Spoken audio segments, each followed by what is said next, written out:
بسم الله الرحمن الرحيم. رب أعيني على ذكرك وشكرك وحسن عبادتك. رب اشرح لي صدري ويسر لي أمري واحلل عقدة من لساني يفقهوا قولي. سبحانك لا علم لنا إلا ما علمتنا إنك أنت العليم الحكيم. الحمد لله وكفى وسلام على عباده الذين اصطفى. ما بعد فأعوذ بالله من الشيطان الرجيم. بسم الله الرحمن الرحيم. إنا أعطيناك الكوثر فصل لربك وانحر إن شانئك هو الأبتر. وقال النبي صلى الله تعالى عليه وسلم خيركم من تعلم القرآن وعلمه. وقال عليه الصلاة والسلام من وجد سعة فليضحي أو كما قال صلى الله عليه وسلم.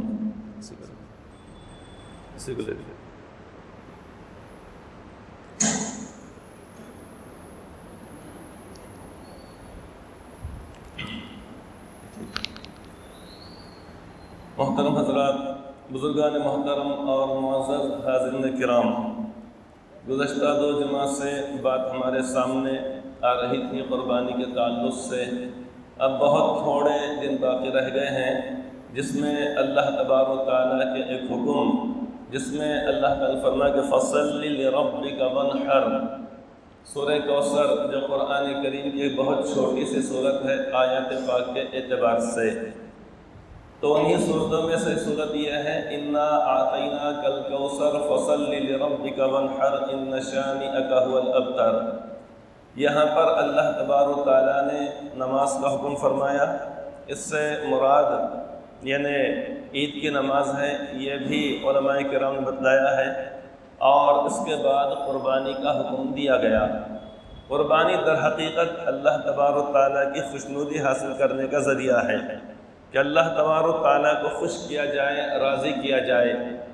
مثلا ہم نماز پڑھتے ہیں، کیوں پڑھتے ہیں؟ اللہ تعالیٰ کو راضی اور خوش کرنے کے لیے.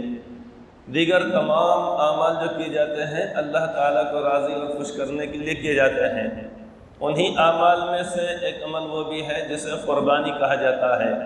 قربانی در حقیقت اللہ تبارک و تعالیٰ کے خلیل یعنی حضرت ابراہیم علیہ السلام کی وہ یادگار ہے کہ جو آپ نے اللہ تبارک و تعالیٰ کے حکم کے سامنے، اور حکم بھی براہ راست نہیں دیا گیا تھا قربانی کرو، اپنے بچے کو ذبح کرو، یہ حکم دیا ہی نہیں گیا تھا ان کو، بلکہ خواب میں انہوں نے یہ دیکھا تھا کہ میں اپنے بیٹے حضرت اسماعیل علیہ السلام کو میں ذبح کر رہا ہوں. اور چونکہ نبیوں کے خواب جو ہوتے ہیں وہ سچے ہوتے ہیں، حکم الہی کے اور وحی کے حکم میں ہوتے ہیں. جیسے ان کے پاس وحی الہی آتی ہے تو اسی طریقے سے خواب جو ان کو بتلایا جاتا ہے، خواب میں جو چیزیں بتلائی جاتی ہیں وہ بھی وحی کا درجہ رکھتی ہیں. تو انہوں نے متعدد مرتبہ خواب دیکھا اور اس کے بعد آپ اونٹوں کو ذبح کرتے رہے، لیکن پھر خواب دیکھا، پھر یہی معاملہ پیش آ رہا ہے. تو آپ سمجھ گئے کہ اللہ تعالیٰ یہ چاہتے ہیں کہ میں اس حد تک میں آگے بڑھوں اور اپنے بیٹے کی بھی میں قربانی کر دوں. وہ تو ہر موقع پر تیار تھے ہی. کیا آگ میں ڈالے جانے کا حکم دیا جا رہا ہے؟ فرشتے نے آ کر عرض کیا کہ اگر حکم دیں تو میں اس آگ کو بجھا دوں. لیکن آپ نے فرمایا کہ نہیں، کہ اللہ تعالیٰ نے اگر تمہیں بھیجا ہے تب تو ٹھیک ہے، لیکن اللہ رب العزت اگر یہ چاہتے ہیں کہ میں آگ میں جلوں تو اللہ تعالیٰ کی رضا اور خوشنودی کے لیے میں اس کے لیے بھی تیار ہوں. تو اس کے لیے بھی ہم تیار ہو گئے. لیکن ادھر تو یہ حکم تھا کہ بس ان کو آگ میں ڈالا جانا بس وہاں تک مخصوص تھا. ابھی آگ کے اندر گئے نہیں، اللہ رب العزت کا حکم آ جاتا ہے قُلْنَا يَا نَارُ كُونِي بَرْدًا وَسَلَامًا عَلَىٰ إِبْرَاهِيمَ. ہم نے آگ کو یہ حکم دیا کہ اے آگ تو ابراہیم پر ٹھنڈی ہو جا. تو وہ آگ جو ایسے دہکا دی گئی تھی کہ اب اس میں ڈالنے کا مسئلہ ہو گیا تھا. ڈالے تو کیسے ڈالے؟ دہکانے کو دہکا دی گئی آگ، لیکن ڈالے تو کیسے ڈالے؟ تو شیطان نے آ کر ان لوگوں کو، کافروں کو، مشرکین کو بتلایا کہ تم ایک گوپن بناؤ اور اس کے ذریعے سے ان کو ڈالو. ویسا ہی کیا گیا. کیونکہ آگ اتنی زیادہ دہکا دی گئی تھی کہ اوپر سے کوئی پرندہ بھی گزرنے کی ہمت اور جرت نہیں کر سکتا تھا. اتنی زیادہ آگ دہکا دی گئی تھی، اب ان کو لے جا کر کیسے ڈالا جائے گا؟ اس لیے کہ اس کی تپش خود بہت دور دور تک پھیل چکی تھی۔ تو وہاں پر بھی آپ اس کے لیے تیار ہو گئے۔ جتنی آزمائشیں آپ کے ساتھ آتے رہیں، اپنے والد آزر کو آپ نے اللہ تبارک و تعالیٰ کی وحدانیت کی تعلیم دی اور یہ کہا کہ آپ اللہ تبارک و تعالیٰ کی اطاعت اور فرما برداری کریں، عبادت کریں۔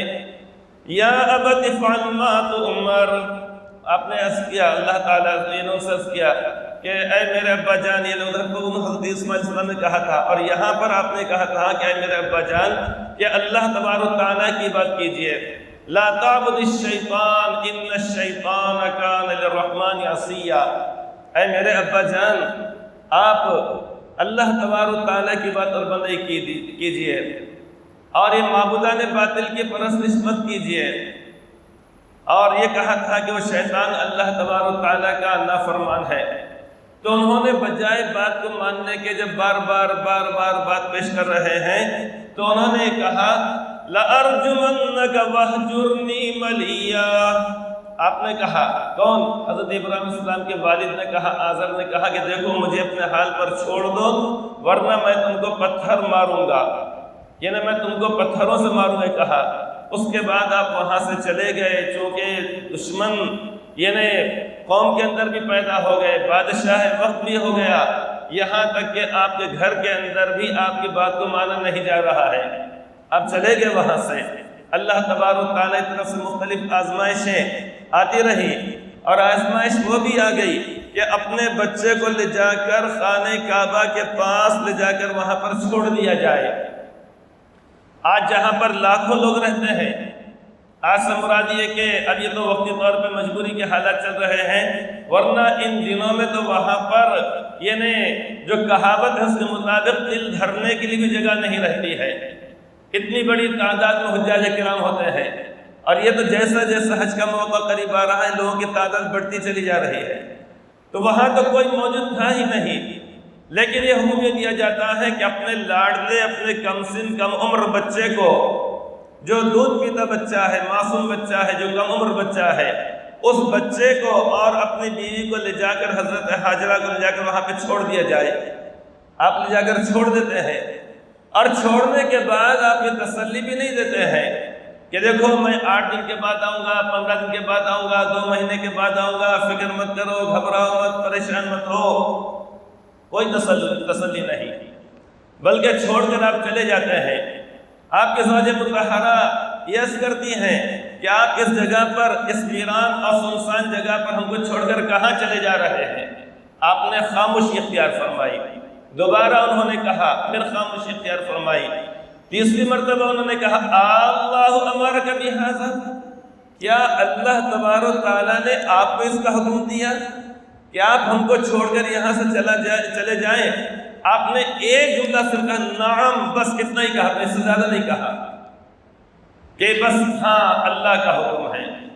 بہرحال وہ بھی اللہ کے خلیل کی زوجہ مطہرہ ہے، انہوں نے کہا اذا لا یضیعنا، تب تو اللہ ہم کو بھی ضائع نہیں کرے گا، یعنی جس اللہ نے آپ کو ہمیں چھوڑ کر چلے جانے کا حکم دیا ہے وہی اللہ ہمارا نگہباں ہے، وہی اللہ ہمارا محافظ ہے، وہی اللہ ہماری دیکھ ریکھ کرنے والا ہے، وہی اللہ ہمارا کفیل اور ہمارا مددگار ہے۔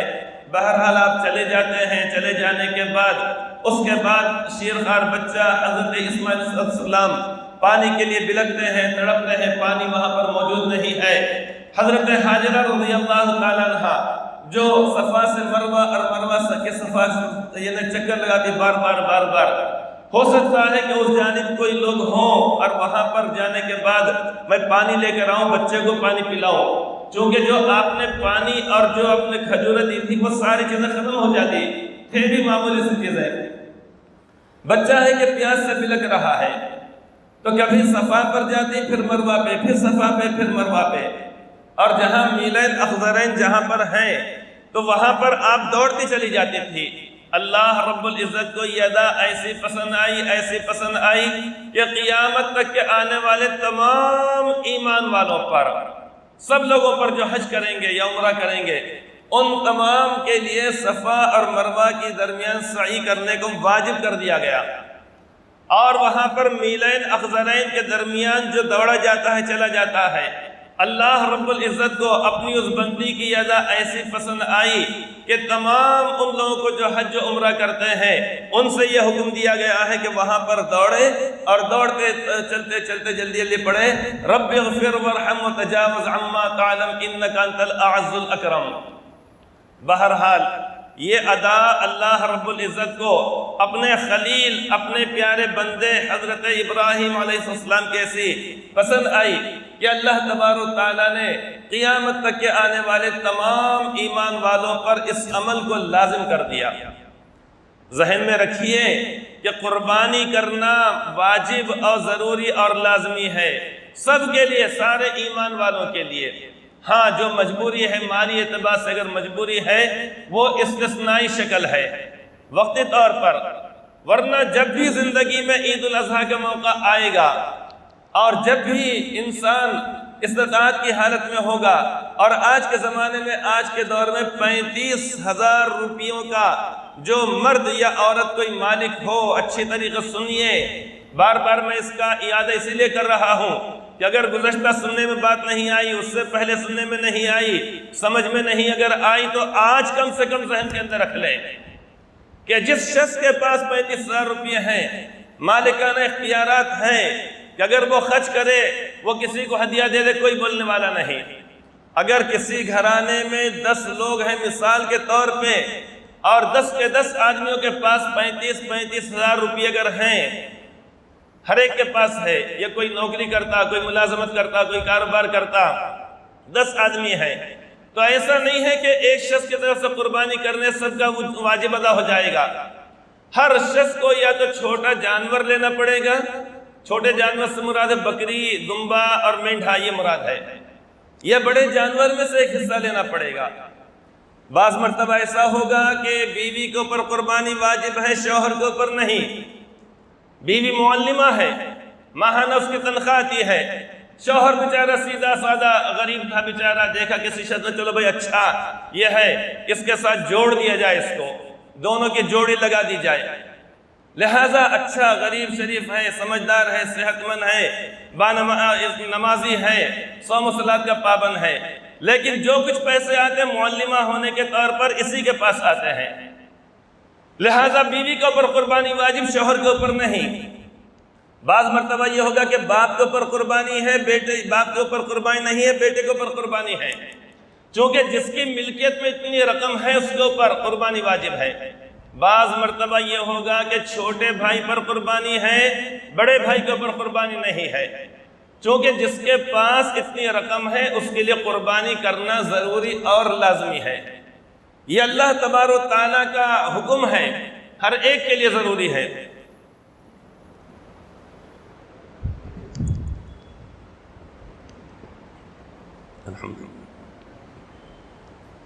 ہر کسی کے لیے اللہ تبارک و تعالیٰ نے اس چیز کو لازم فرمایا ہے، اس لیے ہم اپنا جائزہ لیں، کیا واقعتاً میرے اوپر قربانی ہے یا نہیں ہے؟ اگر ہے تو پھر ان 3 ایام میں قربانی کرنا ہے ہم کو۔ 3 ایام میں قربانی کرنے سے مراد ہے کہ ان 3 دنوں میں سے کسی بھی دن قربانی اگر کریں گے تو قربانی کا وجوب ہمارا ادا ہو جاتا ہے۔ تو اب آنے والے جو دن ہیں، منگل، بدھ، جمعرات، جمعہ، ہفتہ، یہ جو ایام کہلاتے ہیں، اس میں ایک اور عمل ہم کو کرنا ہے جس کو تدریجی طور پہ آپ کو بتلایا جا رہا ہے۔ مثال کے طور پہ روزانہ ہم جیسا ان ایام کے اندر جو لوگ روزہ رکھ رہے ہیں بڑی اچھی بات ہے، جو نہیں رکھ پا رہے ہیں کوئی گناہ کی بات نہیں، جو رکھ رہے ہیں انہیں 1 سال کے روزوں کا ہر روزے کے بدلے انشاءاللہ ثواب ملے گا۔ تو ایک چیز تو یہ ہے کہ جب آنے والا منگل کا دن ہوگا، اگر ہمارے جسم میں طاقت ہے، قوت ہے، کوئی مجبوری اگر نہ ہو، طبیعت کے اندر بشاشت ہے، تو روزے کا اہتمام کیا جائے۔ اس روزے کے بارے میں حدیث پاک کے اندر ایک تو وہی فضیلت جو سب کے ساتھ ہے کہ 1 سال کے روزوں کا ثواب ملے گا۔ دوسری فضیلت یہ ہے، آپ نے فرمایا سیام یوم عرفہ انی احتسب علی اللہ ان یکفر السنۃ التی بعدہ والسنۃ التی قبلہ، او کما قال النبی صلی اللہ علیہ وسلم۔ آپ نے فرمایا کہ عرفے کے دن کے روزے کے بارے میں، یعنی 9 ذی الحجہ کے روزے کے بارے میں، مجھے اللہ تعالیٰ کی ذات عالی سے امید ہے کہ اس کی بدولت یا اس کی برکت سے 1 سال آئندہ اور 1 سال گزشتہ کے گناہ معاف کر دیے جائیں گے۔ حدیث پاک میں اگلے سال کے گناہوں کو پہلے بتلایا گیا، یعنی جو گناہ ابھی ہم سے ہوئے ہی نہیں، اس کا مطلب یہ نہیں ہے کہ گناہ کرنے کے بارے میں ترغیب دی جا رہی ہے، نہیں، بلکہ اگر انسان سے اگر خدا نخواست اگر ہو جائے تو اللہ تعالیٰ یہ روزے سے ایسے خوش ہوتے ہیں کہ انسان کے پیشگی 1 سال کے گناہ معاف کر دیے جاتے ہیں۔ یہ 9 ذی الحجہ کا روزہ ہے۔ 9 ذی الحجہ کب ہے؟ منگل کے دن، آنے والے منگل کو۔ سحری کب تک کریں گے؟ 4:30 بجے تک سحری سے فارغ ہو جانا چاہیے، سحری سے۔ پیر کے دن تیاری کر لینا ہے، شکرن کی، میتھی کی بھاجی کی۔ عام طور پہ سحری میں گوشت ہوتا ہے نا، شکرن ضروری ہے، میتھی کی بھاجی تو مزہ آ جاتا۔ بہرحال جن کا جو بھی انداز ہو، تو پیر کے روز تیاری کر لیجئے، اور منگل کا دن جو آئے گا اس میں سحری کرنا ہے، یعنی صبح میں 4:30 بجے سے پہلے۔ ایک عمل یہ تو 4:30 بجے آپ نے سحری کر لیے انشاءاللہ تعالی، رکھے اچھی بات، نہیں رکھے کوئی اس میں بھی گناہ کی بات نہیں، لیکن 3 فوائد ہیں: 1 سال گناہ آئندہ کے، 1 سال پچھلے، اور 1 سال کے روزوں کا ثواب۔ یہ 3 فوائد اس کے ہیں۔ اب اس کے بعد جب فجر کی نماز پڑھیں گے تو فجر کی نماز جب پڑھی جائے گی تو جیسے ہی سلام پھیرا جائے تو اس وقت تکبیر تشریق پڑھنا ہے۔ کیا ہے وہ تکبیر تشریق؟ اللہ اکبر، اللہ اکبر، لا الہ الا اللہ، واللہ اکبر، اللہ اکبر وللہ الحمد۔ یہ ہے تکبیر تشریق۔ منگل کی فجر سے ہفتے کی عصر تک کا مطلب یہ کہ عصر کی نماز بھی اس میں شامل ہے۔ ان 5 ایام میں، منگل، بدھ، جمعرات، جمعہ، ہفتہ، یہ 5 دنوں میں ہم کو 23 مرتبہ ہم کو تکبیر پڑھنا ہے۔ نمازیں تو 5 دنوں کے اندر 25 ہوتے ہیں، یوم 5 کے مطابق، لیکن اس دن ہے تو ہفتے کے روز مغرب اور عشاء کی نماز میں نہیں پڑھنا ہے، بلکہ کب تک پڑھنا ہے؟ عصر کی نماز تک پڑھنا ہے۔ جیسے ہی سلام پھیریں گے، سلام پھیرنے کے بعد پہلا کام یہ ہے تکبیر تشریق پڑھنا ہے، اور عید کی نماز کے بعد بھی پڑھنا ہے۔ اس اعتبار سے جملہ 24 نمازیں ہو جائیں گی۔ 23 نمازیں یہ ہو گئیں، اور 24ویں نماز عید کی نماز، عید الاضحیٰ کی نماز۔ جملہ یہ 24 نمازوں کے اندر تکبیر تشریق پڑھنا ہے، اور کیسے پڑھنا ہے؟ بلند آواز سے پڑھنا ہے، آہستہ نہیں پڑھنا ہے، شرمانا نہیں ہے کہ اگر میں پڑھوں گا تو سب لوگ میرے منہ کو دیکھیں گے۔ اب آپ مجھے دیکھ رہے کہ نہیں دیکھ رہے؟ اگر میں شرما کے ادھر منہ کر کے بیٹھ جاؤں تو بیان ہوگا کیا؟ یہاں پہ ہوگا کیا؟ سب دو آنکھوں سے۔ اب پورا مجمع آنے کے بعد اگر 500 لوگ اگر ہیں تو 1000 آنکھوں سے مجھے دیکھ رہے ہیں۔ ڈر رہا ہوں کیا میں آپ سے؟ شرما رہا ہوں کیا میں؟ ہے نہیں ہے؟ تو اس لیے شرمانے کرنے کی ضرورت نہیں ہے، بلند آواز سے بچی والوں سے، لڑکی والوں سے بولتے وقت یہ بھی ہونا، یہ بھی ہونا، یہ بھی ہونا۔ شرماتے کیا؟ شرمائے تو کچھ ملتا ہی نہیں، شرمائے تو کچھ ملتا ہی نہیں۔ اس کا مطلب ہی نہیں کہ صحیح یہ لینا ہے، بات بتلا رہا ہوں میں آپ حضرات کو۔ تو اس لیے بلند آواز سے اگر رکعت چھوٹ جائے تو اس صورت میں جب ہم اپنی رکعت کو مکمل کریں گے اس کے بعد پڑھنا ہے۔ نماز کو آنے تک دیر اگر ہو جائے تو اس صورت میں اکیلے نماز پڑھیں گے تب بھی پڑھنا ہے، مسافر کو بھی پڑھنا ہے، مقیم کو بھی پڑھنا ہے، مردوں کو پڑھنا ہے، عورتوں کو بھی پڑھنا ہے۔ خواتین سے ہم نے جانے کے بعد بتلانا کہ دیکھیے آپ لوگ بھی پڑھیے، لیکن ان کے لیے آہستہ پڑھنے کا حکم دیا گیا ہے، آہستہ پڑھنا ہے۔ تو بلند آواز سے تکبیر پڑھنا ہے، اور یہ 5 دنوں کے اندر پڑھنا ہے۔ ہر فرض نماز کے بعد 1 مرتبہ بلند آواز۔ کتنی مرتبہ پڑھنا ہے؟ 1 مرتبہ، 2 مرتبہ نہیں ہے، 3 مرتبہ نہیں ہے۔ بسا اوقات ذہن کے اندر یہ بات آتی ہے بھائی اگر ہم 2 مرتبہ پڑھیں تو کیا ہونے والا ہے، 3 مرتبہ پڑھیں تو بڑی اچھی بات ہے۔ اگر ڈاکٹر صاحب نے کہہ دیا اگر کہ یہ دوا آپ کو صبح میں کھانے کی ہے، دوپہر میں کھانے کی ہے، شام میں کھانے کی ہے، اگر کوئی بولا اگر تینوں دوائیں ایک دم کھا لے تو کیسا ہوگا؟ اور ڈاکٹر صاحب نے کہہ دیا کہ 3 انجیکشن لے کر جائیے، آج ایک، کل ایک، پرسوں ایک۔ اب وہ حولہ جا کر یہ کرے، کسی کمپاؤنڈر اس کے پاس جا کر بولے ارے میں بول رہا ہوں نا، پیسے کیا لینا ہے، لو لگاؤ 3 انجیکشن، ایک یہاں ایک وہاں ایک وہاں، ایک یہاں ایک وہاں ایک وہاں ایک وہاں، جہاں لگائے جا سکتے ہیں آسانی کے ساتھ ساتھ۔ تو وہ صحیح ہے کہ کام؟ ارے بس کیوں مسکرا رہے، کیا ہوا؟ چلیے، تو مطلب یہ ہے کہ یعنی تینوں انجیکشن ایک ساتھ نہیں لگائے جائیں گے، بلکہ روزانہ ایک، روزانہ ایک، روزانہ ایک لگایا جائے گا۔ تو اسی طریقے سے جب شریعت نے بتلا دیا کہ روزانہ کہ ہر نماز کے بعد ایک بار پڑھنا ہے، اور یہ تکبیر معمولی بات نہیں ہے، اس کو بھی سنتے چلیے، اس کم وقت کے اندر تھوڑا سا وقت باقی رہ گیا ہے۔ جب اللہ کے خلیل مینا کے اندر، جہاں پر کہ لاکھوں کی تعداد میں حجاج کرام ہر سال جو 2 سال سے نہیں کر پا رہے ہیں، جہاں پر قربانیاں کرتے ہیں، اسی مینا کے اندر جا کر آپ نے اپنے لاڈلے بیٹے حضرت اسماعیل کو آپ نے لٹا دیا، اور اس کے بعد چھری کو تیز کر کے گردن پر آپ چلا رہے ہیں۔ لیکن اللہ تعالیٰ کو قربانی بس یہیں تک مقصود تھی، یہ ادا کہ میرا خلیل میرے اپنے بیٹے کے گردن کے اوپر چھری رکھے، یہ مقصد تھا ہی نہیں کہ رگیں کٹ جائیں، خون کے فوارے نکلنے لگ جائیں اور خون کے چھینٹے پڑنے لگ جائیں، تھا ہی نہیں مقصد، آزمائش یہیں تک تھی۔ اب جب وہ پوری طاقت اور قوت کے ساتھ ذبح کرنے کی کوشش کر رہے ہیں، جبکہ نبی کی طاقت اور قوت کا اندازہ ہم کر ہی نہیں سکتے ہیں، بہت زیادہ اللہ تعالیٰ ان کو طاقت اور قوت عطا فرماتے ہیں۔ بہرحال تو جب یہ انہوں عمل کر رہے ہیں، اللہ رب العزت نے حضرت جبرائیل علیہ السلام کو آسمان سے ایک مینڈھا دے کر آپ نے بھیجا۔ اب آسمان کی اونچائیوں اور بلندیوں سے وہ دیکھ رہے ہیں کہ مینا کے اندر اللہ کا یہ لاڈلا، اللہ کا خلیل اپنے بیٹے کو ذبح کرنے پر آمادہ ہے۔ کہیں ایسا نہ ہو جائے کہ میرے جانے تک اس کی رگیں کٹ جائیں اور اس کی گردن الگ ہو جائے، وہ یعنی ذبح کر دیا جائے۔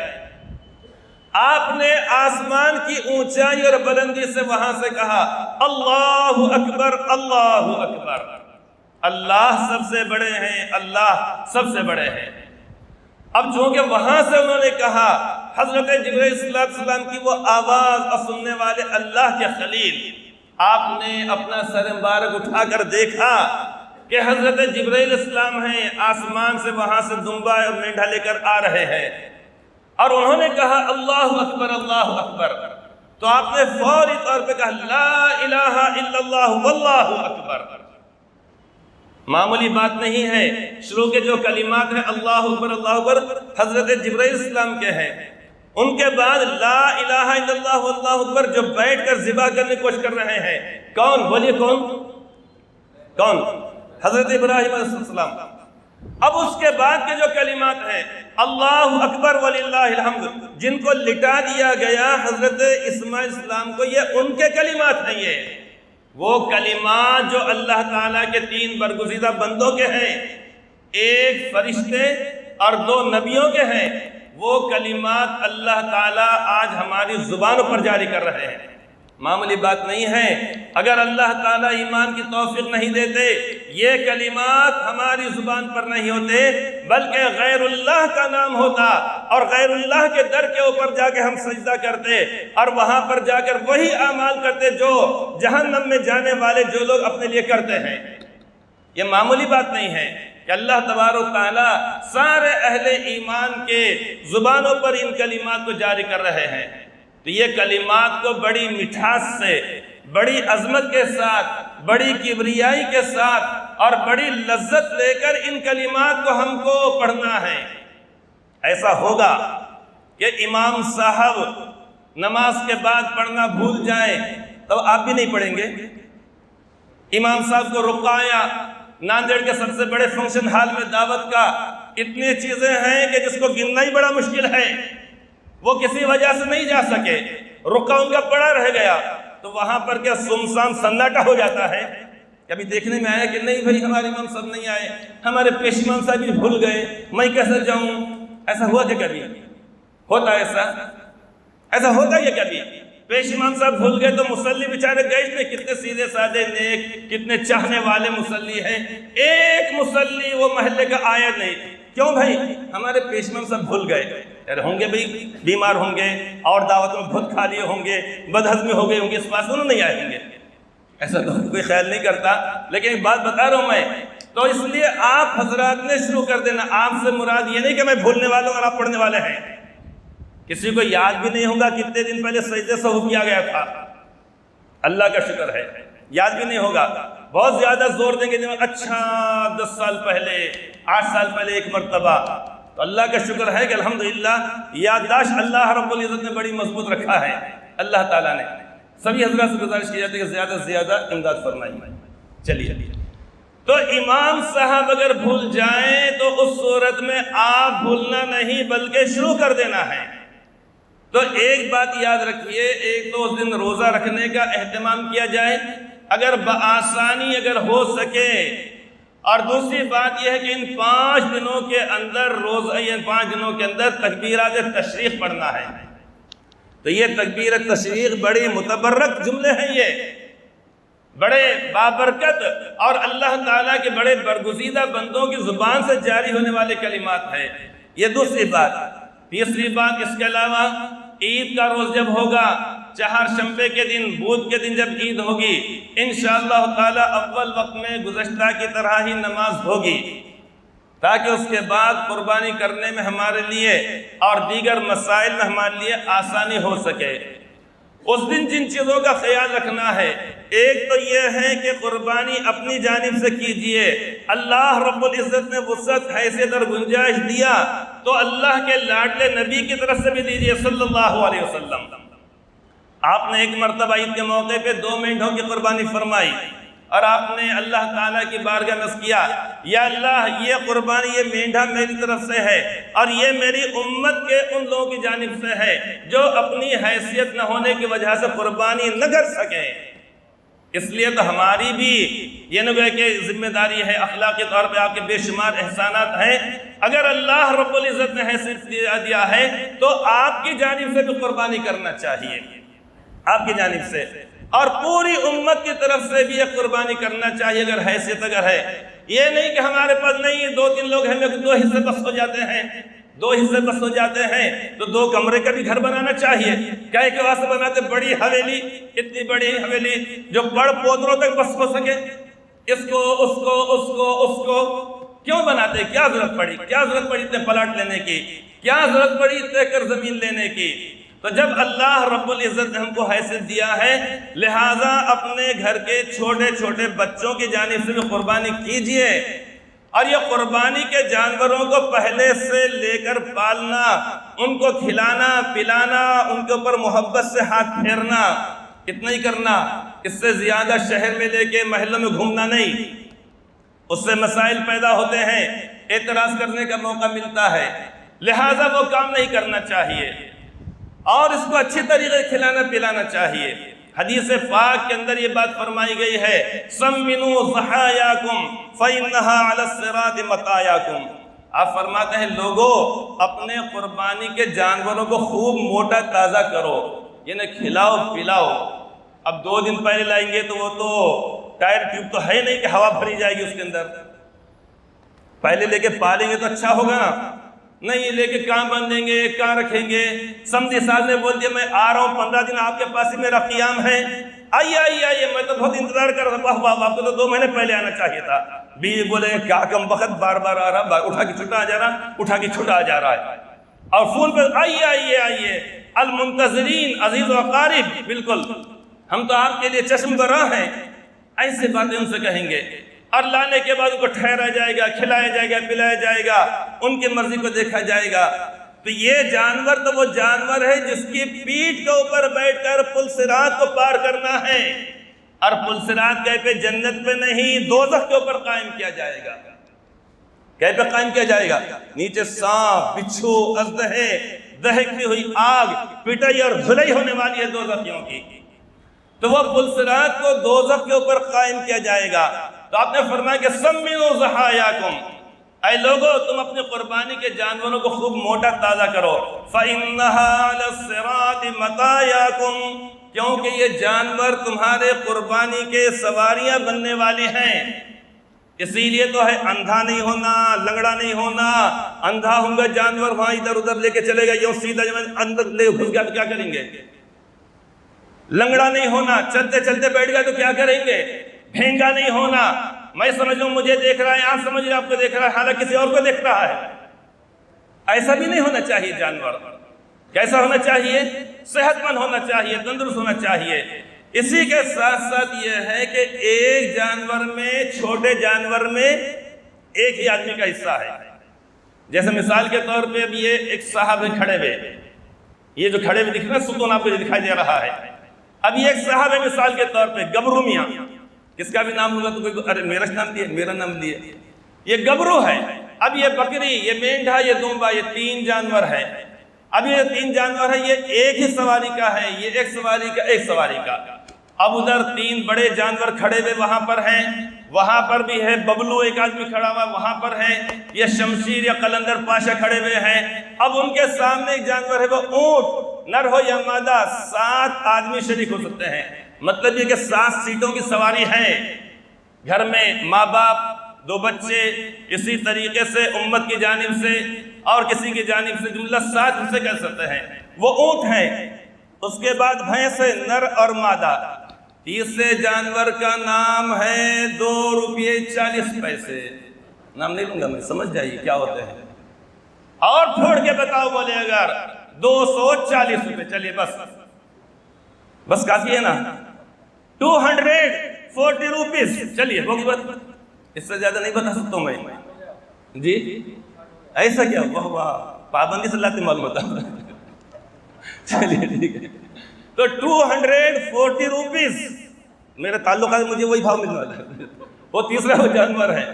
لہٰذا اس کے اندر جملہ 7 حصے ہوں گے۔ مطلب یہ کہ 1 2 3 4 5 6 7 کے اوپر ایک چھوٹے بچے کو بھی نہیں بٹھا سکتے۔ جیسے عورتیں کرتی نہیں، بس کے اندر ہے تو چھوٹا بچہ ہے 9 سال کا، اس کو شال اڑا کے بٹھا دیتی، کنڈکٹر آتا جھا جھا کرتا، ارے بچہ بڑا ہے، ہاف ٹکٹ نکال، ارے نہیں بچہ نہیں، بچہ نہیں، بچہ نہیں، چھوٹا بچہ ہے، تو اس کے اوپر کسی کو بٹھایا نہیں جا سکتا۔ اس لیے 7 افراد اس کے اندر ہو سکتے ہیں، اس سے زیادہ نہیں ہو سکتے ہیں۔ لہٰذا اس عمل کو ہمیں کرنا ہے، خوش دلی کے ساتھ کرنا ہے۔ اس کے علاوہ قربانی کا گوشت، کلو وَأَطْعِمُوا وَادَّخِرُوا، آپ نے فرمایا کھاؤ، کھلاؤ اور ذخیرہ بناؤ، آپ نے فرمایا، مطلب جمع کر کے رکھو۔ اس کا مطلب یہ نہیں کہ غریبوں کو مت دو، نہیں، اس کے اندر تو احکامات تو یہ ہے کہ 3 حصے کیے جائیں، ایک حصہ اپنے بیوی بچوں کے لیے، ایک اپنے دوست احباب کے لیے، اور تیسرا حصہ غربا اور ضرورت مندوں کے لیے۔ یہ 3 حصے کرنا چاہیے۔